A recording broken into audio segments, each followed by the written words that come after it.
right, well, we have people joining in. It's looking like it's going to be a full house today. Fantastic.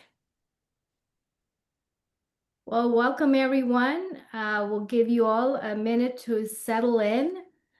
We have most of our speaker panel here, and I'm Shreya Sarkar. Many of you have seen me before.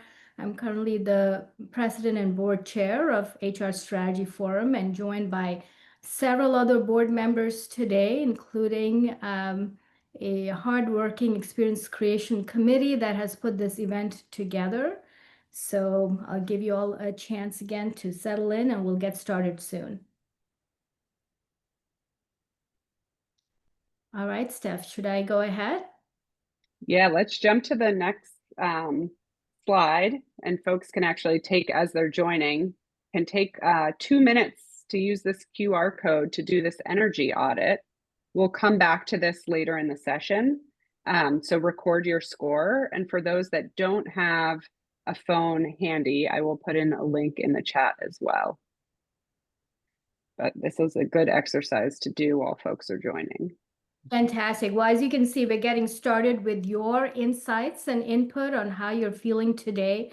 This session is about leading with energy. And the title is that probably attracted all of you is Building Healthy Workplaces in a Changing World. I don't know about you, but most people, most of my clients that I'm speaking with, everyone's talking about how they're feeling exhausted and depleted, both physically and psychologically, emotionally, as we get to the end of the year. So let us know how you are feeling and looking forward to the collective scores. Steph, do we get to see everyone's scores in the end? Yeah, we'll do a poll later in the session. So if everyone just jot down your score kind of on a note or remember it, and we'll come back to it with one of our speakers later. Great, thank you. All right, well, let me take a minute to talk about who is HRSF. I suspect many of you are familiar with us. It is a great pleasure to be standing on the shoulder of giants. The HR Strategy Forum has been around for 30 years, serving HR leaders in the broader California area, particularly in the Bay Area. And what is our purpose? Our purpose is to help HR leaders think about what's important before it's urgent and to create community, create networking opportunities so you have a chance to learn from experts like we have today, as well as peers in terms of what's happening at their organizations and brainstorming new approaches. So I want to welcome all of you to today's session. Thank you for making it on this rainy day here in the Bay Area. And before we move forward, I do want to acknowledge that we have several of our Experience Committee members who've helped put this together, this event. The program captains for today are Steph, Sasha, and Lisa. So, say thank you to them in chat, and we appreciate all of the hard work that has gone into putting this program together. And we have also an accomplished group of speakers, Stacy Levy, Eric, I'm sorry, forgetting your last name, and Tony Schwartz. So Eric Severson, sorry about that. Thank you for making time to be at HR Strategy Forum today. To all of you who are joining us, please put your name in chat, share your organization, your role. If you're comfortable, put your LinkedIn contact in as well as your email address. This provides an opportunity for people to reach out to you and connect with you, and also share with us what brought you to this event today. What questions interest you? What about this topic is relevant to you? We look forward to hearing from you. We also want to know who is in our community here today. So if you are an internal consultant or working inside a company, please put an I before your name. If you're external, put an E. If you're a HRSF board or committee member, please put an H before your name. And that way it'll allow us to see sort of who is in our session today. Steph, do you have any guidance on how people can change their sort of name as it appears on Zoom? Yes, if they click under there should be three dots in the upper corner, and you can go to rename and just add at the beginning of your name an I, E, or H. Great, thank you very much. Mhm. All right. Well, today's session is intended to be an interactive session with chat and with breakout sessions. We recommend that you stay the entire session, if possible, and engage in the conversation. That's the way people tell us that they've gotten the most from our events. It's through our speakers as well as the peer networking that happens, peer networking and learning. And before we move forward, I'd like to also introduce our sponsor for today's event. We have Joe Holden from Marsh McLellan. Marsh McLellan agencies have been a long-term supporter of HR Strategy Forum. They are our event sponsor today, and I invite Joe to speak about his experience with HRSF and why they sponsor HR Strategy Forum. Joe. Awesome. Well, thank you so much. I appreciate the quick introduction, and I'll also keep it quick on my end, but really appreciate everyone coming to this meeting. Quick intro, I'm Joe Holden. I'm a vice president here at Marsh & McLennan Agency. We're a national employee benefits broker, largest California life science broker, and really focus on fast growth Bay Area companies, helping them put together long-term strategies to help mitigate the overall benefit costs that are going into year over year that are going into this. And that's just a quick snapshot. Largest insurance broker in the world. We have offices throughout the US. But really, I just want to thank everyone for joining today and being a part of this HRSF community. I think, what we're talking about is just incredible, and fully understand that HR is carrying a lot and wearing a lot of hats. And sometimes we don't always get recognized. And we're working with our clients to make sure that we are being recognized. We see, everything that you're doing behind the scenes, and that's one of the main reasons why we, sponsor this HRSF, is because we believe that, you deserve true strategic partners to really grow your community and network and be able to bounce ideas off of each other and have a really thought-provoking conversation throughout these meetings and really learn from each other. So, we're here to contribute to that in any way, and try to help make your job a little easier with resources, data, guidance, anything that we could help provide from a benefits perspective that could help you grow within your network and your job. So we're really grateful to be a part of this group and really appreciate to be a spotlight today. But I'm going to be here listening and really love these conversations that we have. So just want to say thank you to everyone for joining and looking forward to this topic. Thank you, Joe. We appreciate your support and appreciate you being here today with us. Uh, Before we move forward, I do want to remind everyone, please stay on mute when the speakers are in conversation. And also, if you're interested in receiving the recording and the slides, they will be made available through our website after the session ends. Probably give us a few days to make those available. And next, to get us started, I'd like to introduce Stacy Levy, who will be our moderator today. Stacy has had a long and illustrious career with Google, and having worked with several Bay Area firms, she's going to help us lead a productive conversation on what it means to lead with energy. So thank you for being with us today, Stacy. Absolutely, Shreya. Hi, everyone. Great to be here today. I'm going to say I feel energized, both literally and figuratively, to be here. And just to add on to Shreya's intro, thank you. I care so deeply about this topic. I spent the first 20 years of my career mostly in the Bay Area as an operator, leading sales, go-to-market teams, including companies like Meta and Google. And in 2017, I made a huge career pivot into your world, into the world of HR while working at Google, and I led manager development. I became an ICF coach. I'm a systems coach. So I'm thinking a lot through our prep of this day about systems that you're working in. And I've spent a lot of time when I was in the Google leadership development team working with their well-being team. And I just care deeply about the well-being and the resilience of people leaders as well as HR leaders. Having been in the room throughout my career, I now have my own company, Levy Leadership Coaching, and I work with HR executives and leaders from CEOs to frontline managers. And having been in the room with over 15,000 people managers in my career, here's something I know to be true. It has never been more essential that we learn how to manage our energy and not just our time. And I hear things from clients, whether they're the CEO or the frontline manager, and wow, the frontline managers, as well as the second line managers and even the directors that I work with, they're struggling to stay afloat. And they say things like, I'm running on empty. My team is stretched so thin. We're surviving, but not really thriving. How do I keep up with the change? And Eric and I were talking this morning about it's not just change, it's the change on top of the change on top of the change, both in our professional lives as well as personal lives. And there's a lot that humans are grappling with. So, why energy now?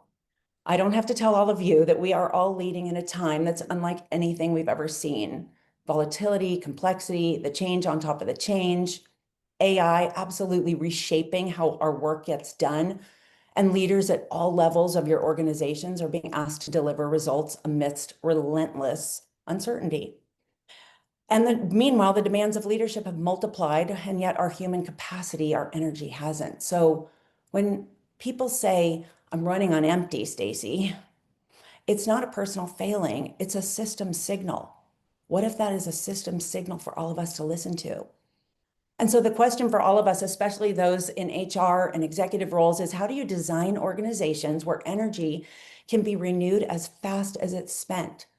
And as I've learned from Tony and Eric, human beings, we're not meant to operate like machines and go all day with the back-to-backs.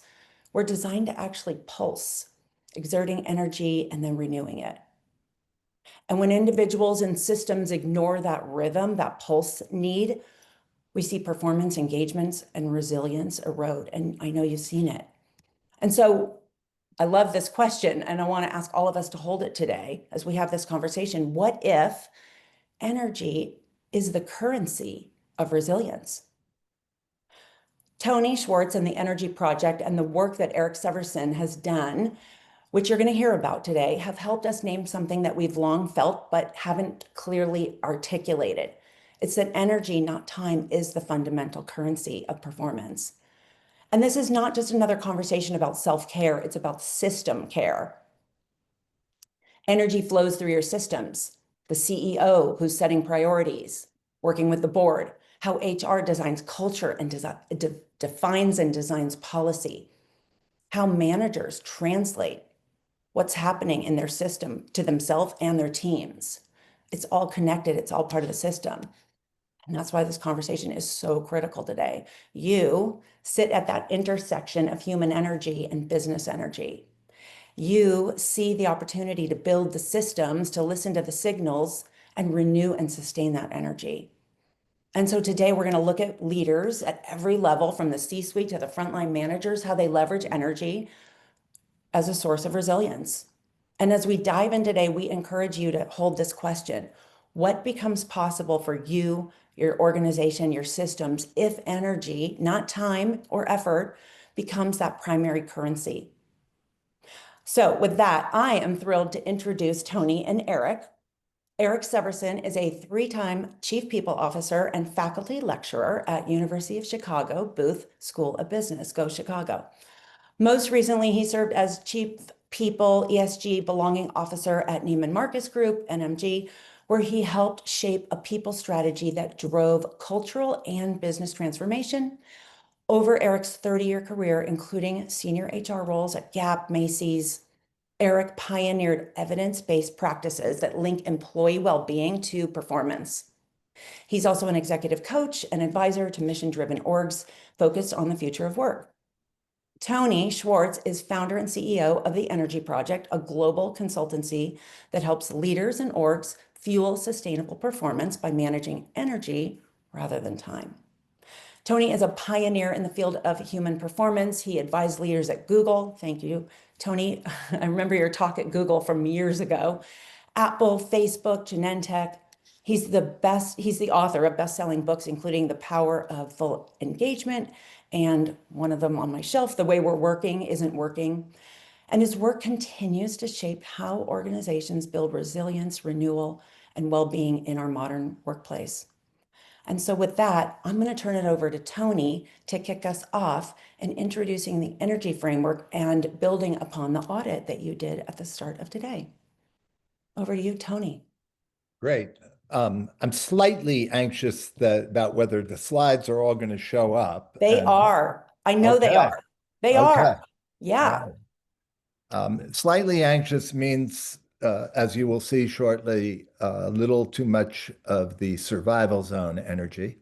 So I'm going to try to move into the performance zone. So great to have you all. And I assume that most of you are operating at 9 or so in the morning. So we've got you before everything fully descends on you. So let me just tell you quickly about where the energy project came from, the sort of origin story. So in the 1990s, when I was writing a book, actually, that eventually got named What Really Matters, Searching for Wisdom in America, and I was a journalist, I met a guy named Jim Lair, who was Jim Lair, and you're interested in LOEHR, who was a performance psychologist, worked with professional athletes, very elite athletes.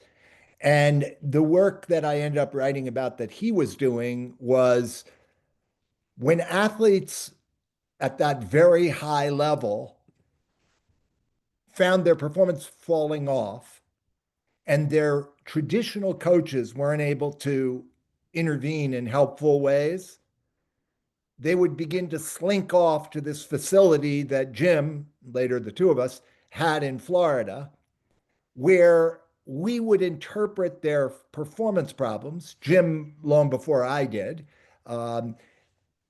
through the lens of energy. And what we would try to understand is which reservoir of the four that I'm going to describe, or are there multiple reservoirs, are not full.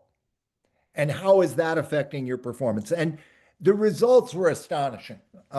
We worked ultimately with 27 number ones in the world over that period of time, and plenty who weren't number one, but were very skilled, and consistently had the experience that their performance skyrocketed during the period after they worked with us.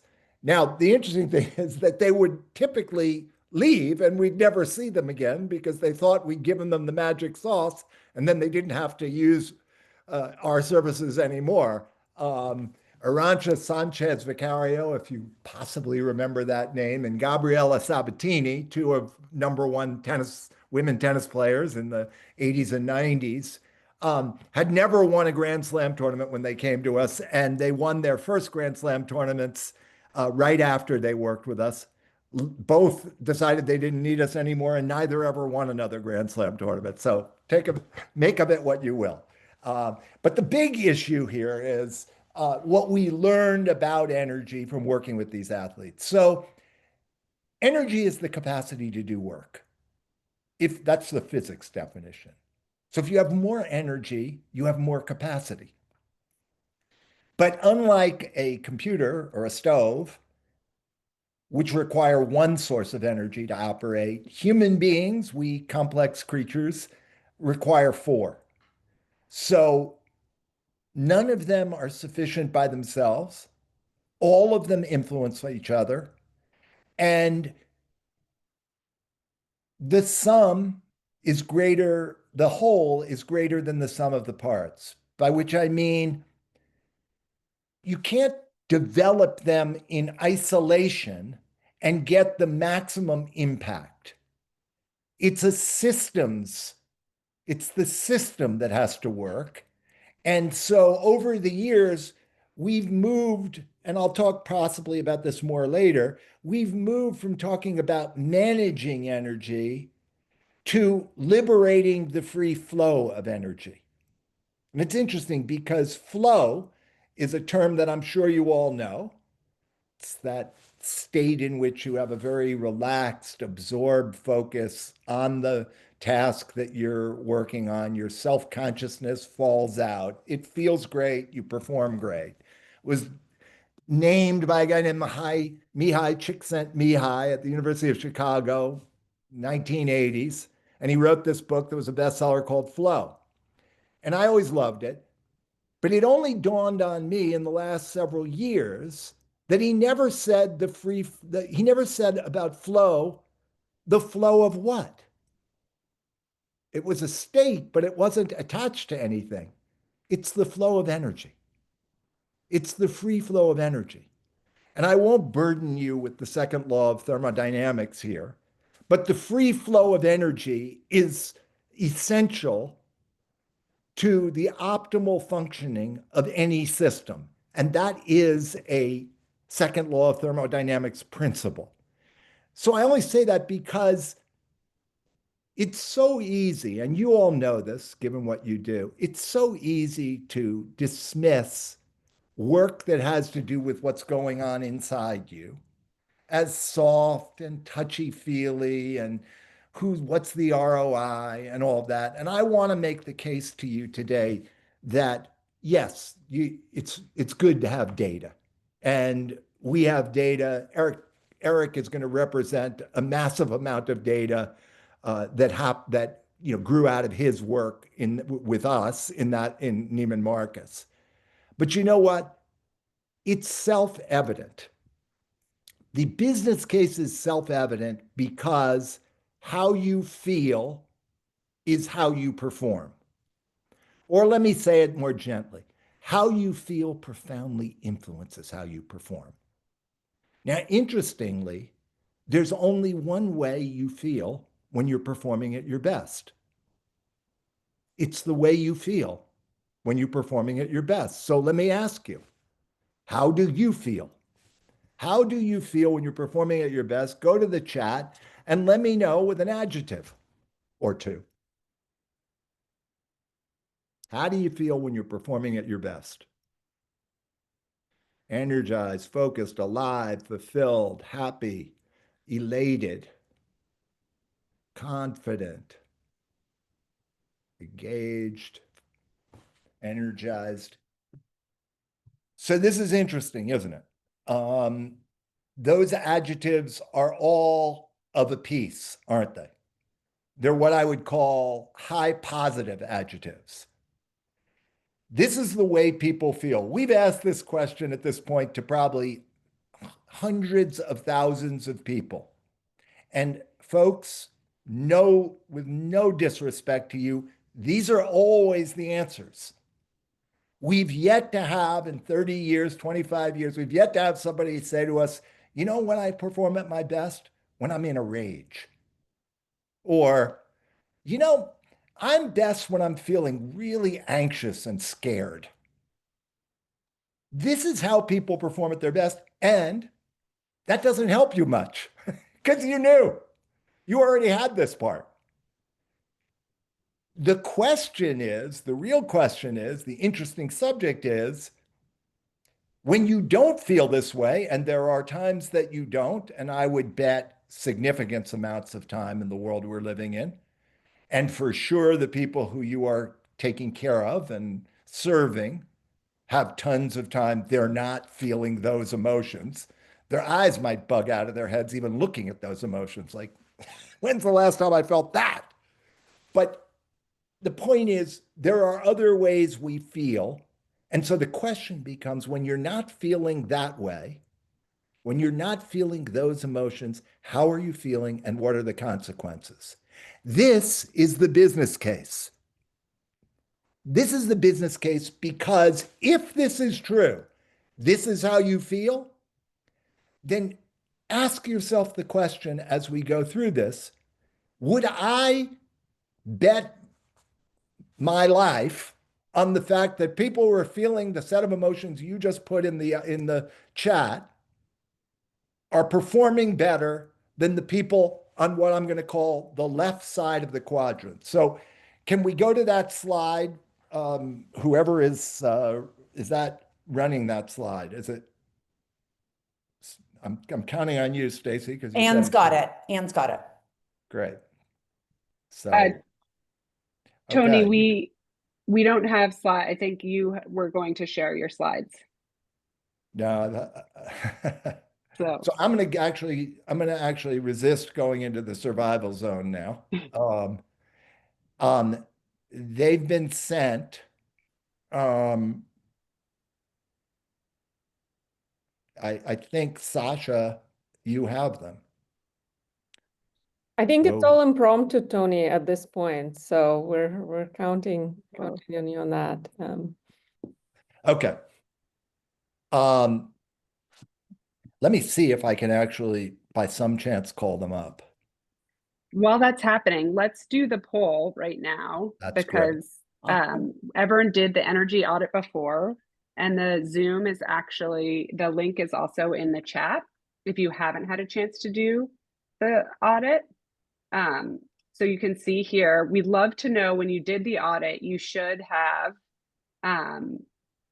a score. And so if you can add your score, the answers will then come and prompt right away here.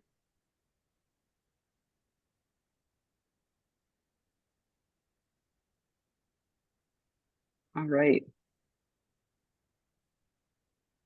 Thus far, as scores are coming in, our burnout is not as high as I would have thought, but, which is good, which isn't bad. Maybe the session energized you all.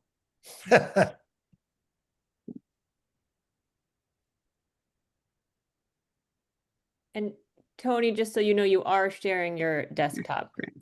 Oops. Okay, I'm going to have to do this.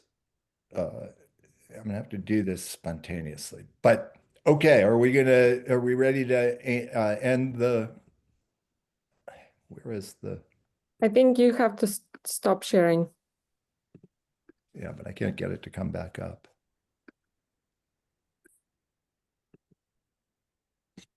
If someone has hosting controls, they can click on Tony's screen and stop the share.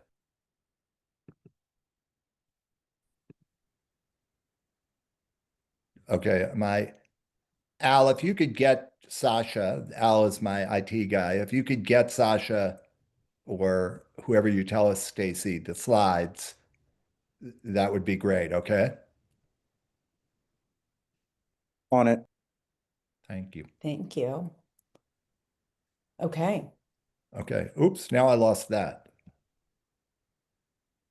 Can I see the, Are can I you see able to the- see the I can't see the results. I can read the results. So 50% of the group is between 65 and 84% of energy. And then the second highest category is the 25 to 44 or fading. And Could you, Sasha, yeah, could you give me the number? So 17 to 20 is what percent? 13. 17 to 20 is 13%. Yep. Mhm. Okay. Go ahead. And then 13 to 16 is 50%, which is the majority of participants here. And then 9 to 12 is 6%, 5 to 8 is 19%, and below 5 is 13%. So this is fascinating.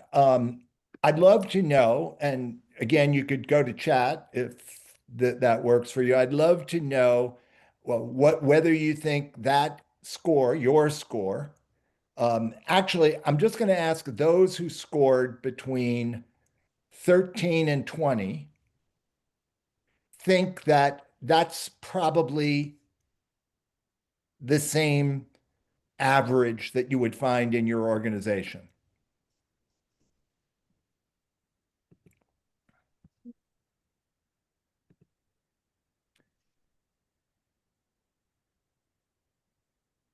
Now,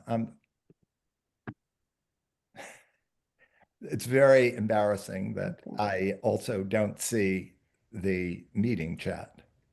I see it, but I haven't seen anything populate. Folks are answering. Okay, so I'm asking you the question, do you think that the vast majority of people in your organization are scoring an average of 14 or 15, which appears to be the average for this group?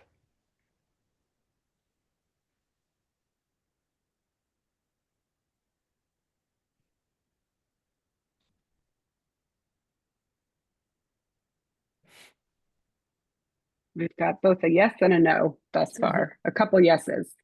Well, yeah.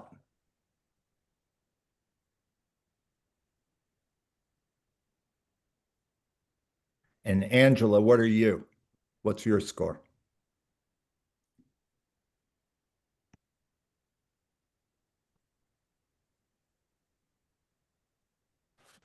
Okay, I guess I can't convince all of you to share, so I'll move on. So that interestingly is in 25 years of doing this work, by far the highest scores I've ever seen. So that's fascinating. The average score across corporate America, hundreds of thousands of people, is an 8. And this group is approximately doubled that. So you have something to teach me, I think. And it's interesting because it is also true that, you know, of the several of you who have responded to whether or not you think that's typical of your organization, a bunch of you have said no. So you must be doing something in those cases. You must be doing something that's, you know, allowing you to have a higher score. I'm interested to just ask you, tell me somebody who had a score of 16 or 17. I'd just like to know, because that's at the top of the range that we see. We don't see 20. Tell me how that, what that, why you're at that high score. How have you actually actively intervened to make it so? Is there somebody who has a really high score who could share that?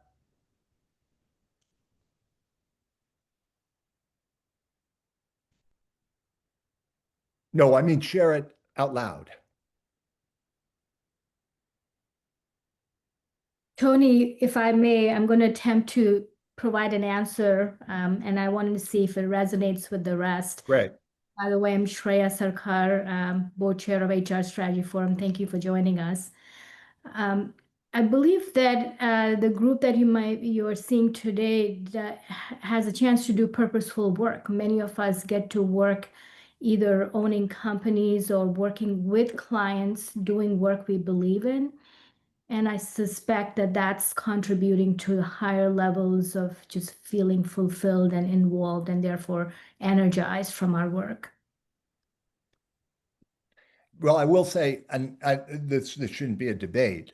It is, these scores are what they are. I just would like to learn from them as much as I can. But HR as a group generally score a little lower than anybody else. So it's interesting because those 4 dimensions of energy, I certainly agree with you that a factor in positive energy scores for HR heads is the likelihood of a greater sense of purposefulness. So if you feel that you're serving something larger than yourself, which in some sense by definition you are, that is a very powerful source of energy. And I would bet that most of you are drawing on that.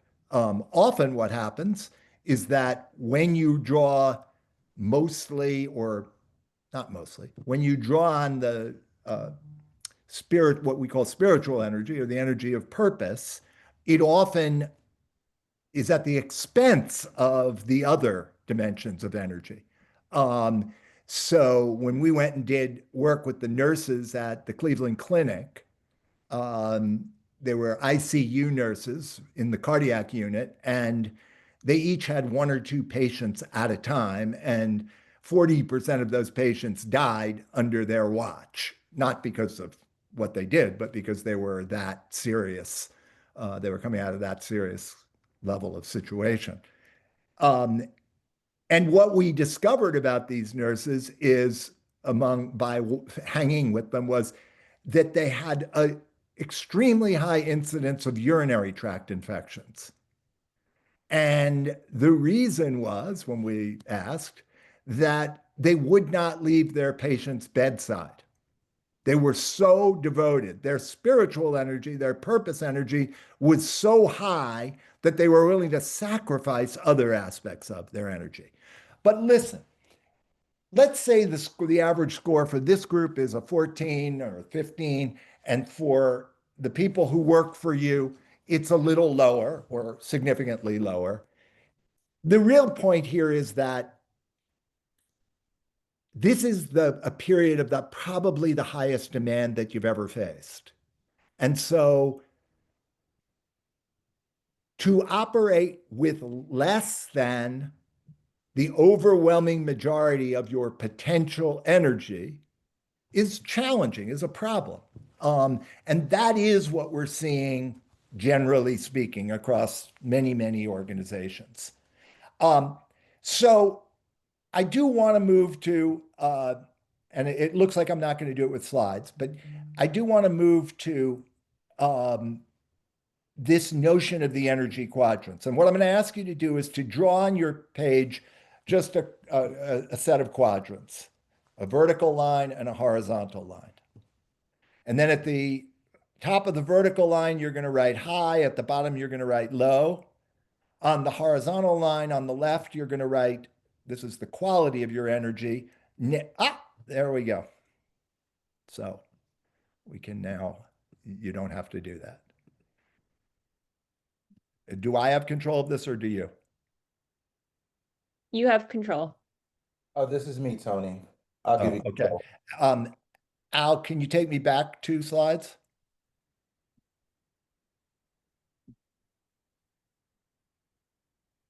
One more. Thank you. So this is what I was starting to say. This is the quantity of your energy from low at the bottom to high at the top. And then I'll take the next slide.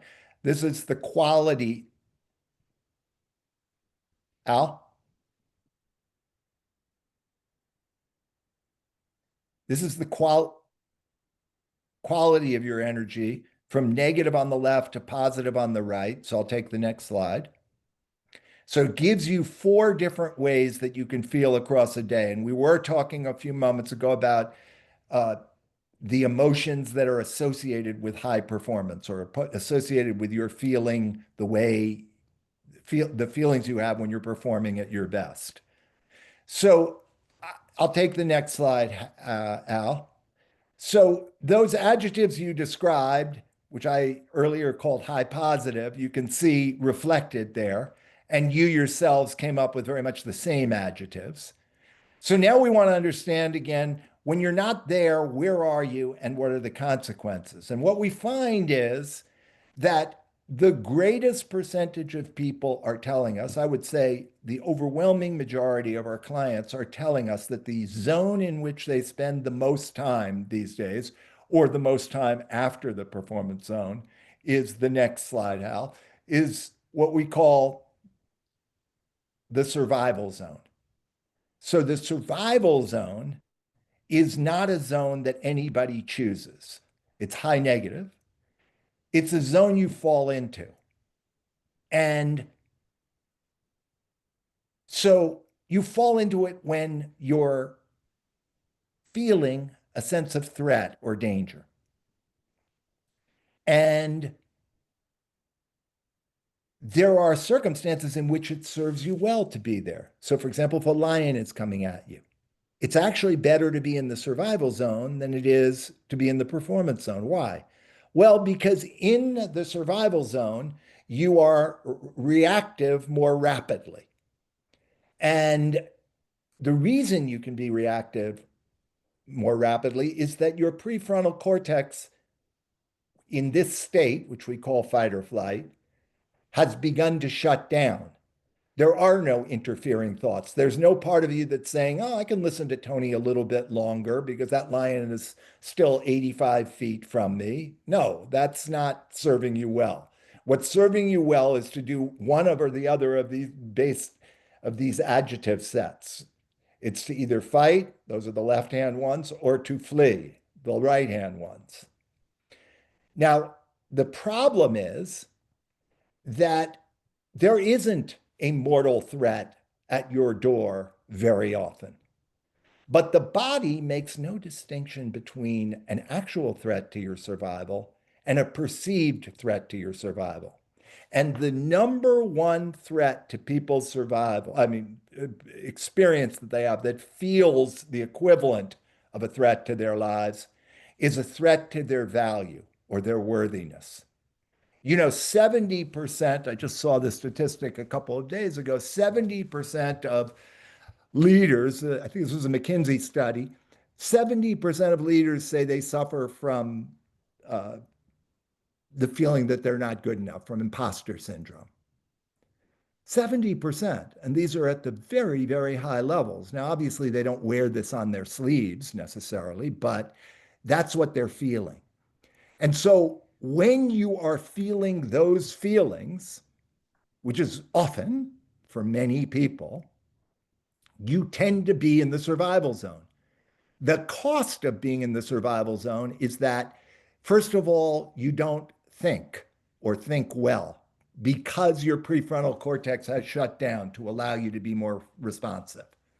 The second problem is that it's fueled by adrenaline and noradrenaline, but in particular cortisol. Cortisol is a wonderful source of short-term energy, and if it sustains in your system for long, it's toxic. So that's a problem. It breaks down your immune system. And if you stay there too long, you end up in another quadrant. So Al, I'll take the next slide. No. Thanks. So this is the burnout zone. This is low negative. And I bet you can imagine how effective it is to perform from the burnout zone. And of course, the answer is it's the worst place from which to perform toward a specific goal. So the upper left and the lower left zones are the zones in which we are seeing people break down, underperform, make bad decisions, fail to prioritize, obviously fail to take good care of themselves. So all three of those zones are very immediately familiar to people. But this last zone. And Tony, I'm thinking maybe we do like 2 more minutes on this zone and then we'll move into the That's what I was planning. Ace. Perfect. Thank you. This last zone, Al, can I have the next slide? Is called the renewal zone. And the renewal zone gets no respect, even to this day, in the organizational world.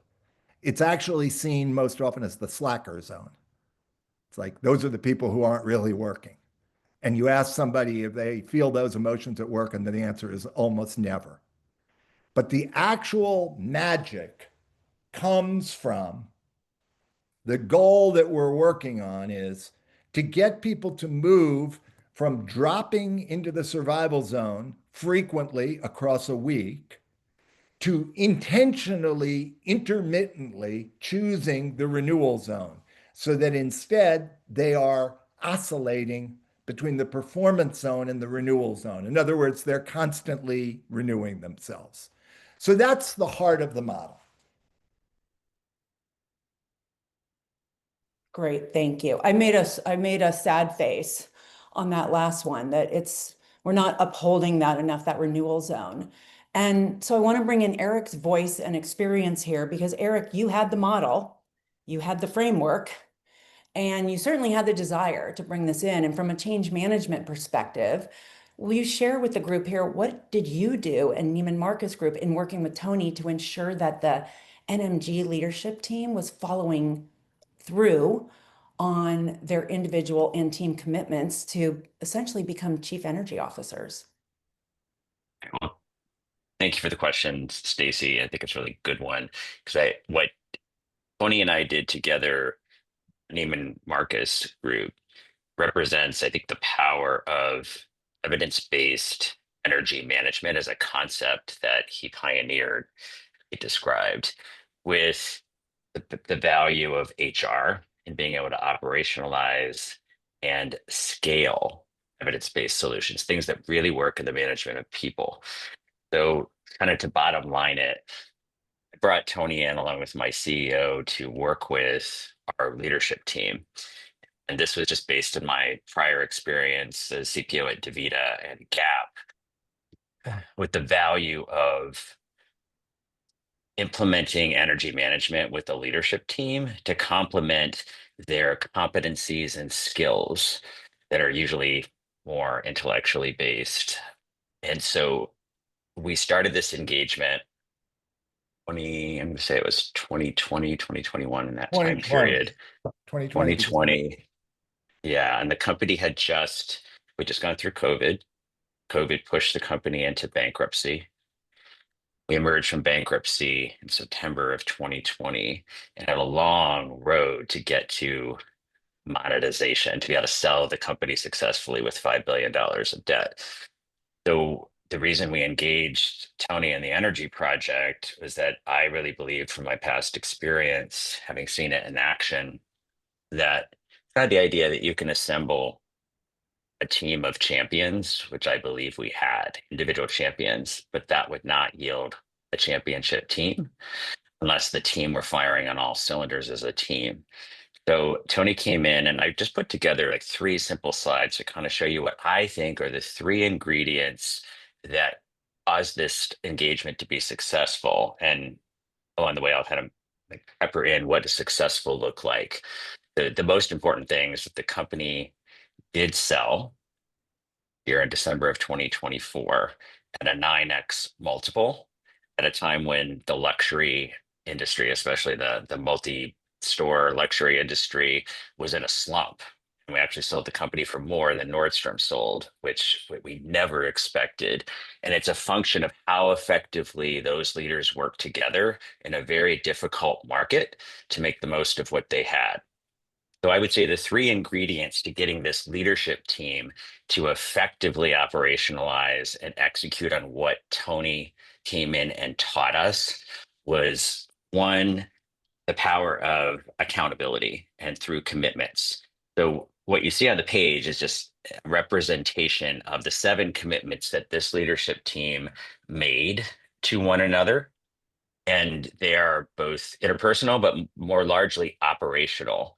And they reflect the 4 quadrants of energy in different ways. This particular team discovered that one of their biggest challenges was in the emotional quadrant of energy, how well they were connected to one another with hard energy, whether they had each other's back, whether there was trust.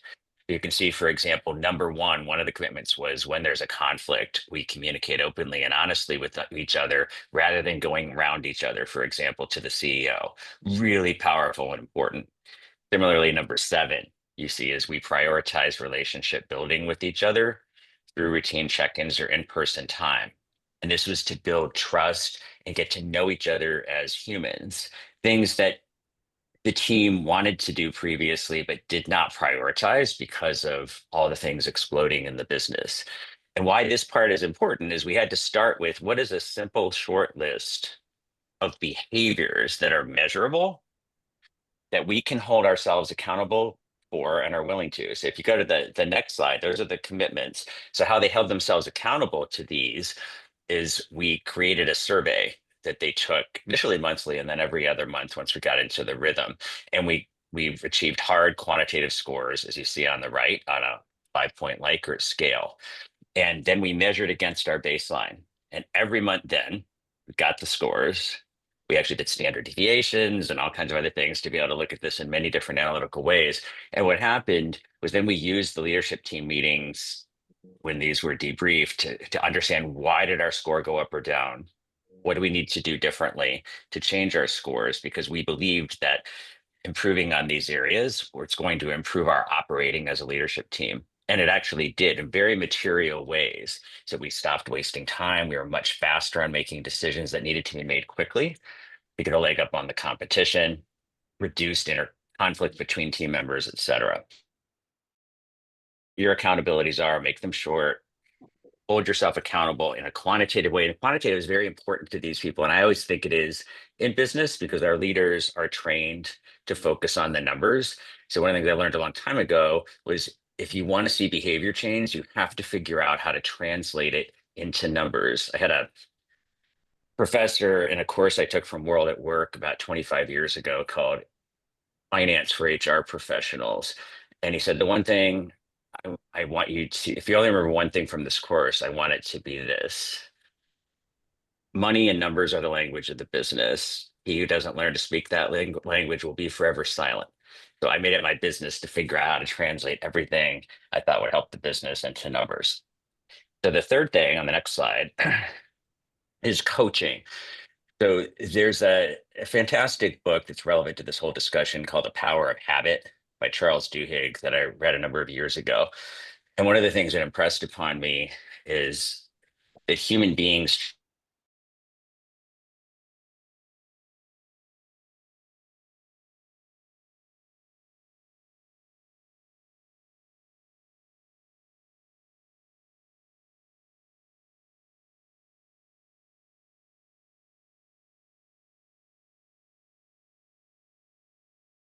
AA is really in a way a form of coaching. For example, if you have in-house